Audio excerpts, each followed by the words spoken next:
Bersama dengan Azman Movie. Azman Movie terjumpa lagi mesin padi lekat. Dia lekat di tepi bendang juga lah, sebab dia macam penjuru bendang kan. Saya ronda memang banyak lah mesin ni lekat.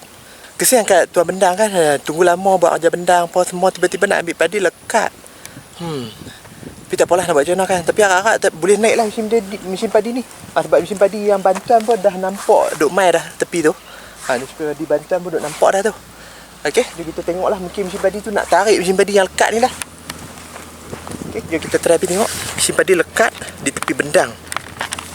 Okey, mesin padi Bantuan tu rasanya nak tarik lah mesin padi lekat ni. Sebab tadi terjumpa mesin padi ni, mereka minta tolong sama tolong lah. Tengok ni mesin padi ni. Tapi tengok track dia tak balut sangat, tapi dia mungkin kelebok lembek liat dengan berat mesin padi lagi. Jadi dia tak boleh nak pergi ke depan lah. Padi ada lagi ni, padi ada lagi. Kalau boleh dapat nak kerat perapi bang. Okey, so kita tengok track dia lebih dekat lah. Dia dah cuba main depan ni. Dia nak ghostan balik pergi ke belakang. Dia jadi lekat tepun talam liat mengeliat lah. Tu.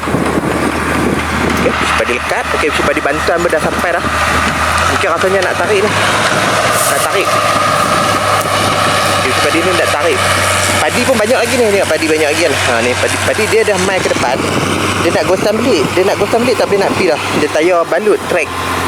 Dia tengah tayar balut track. Jadi tak boleh nak corner dah. Dia selut yang sangat tebal lah. Okey, dia punya kabin ni nampak lain dari yang lain sikit lah.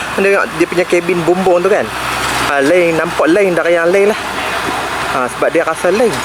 Nampak tu lain lah.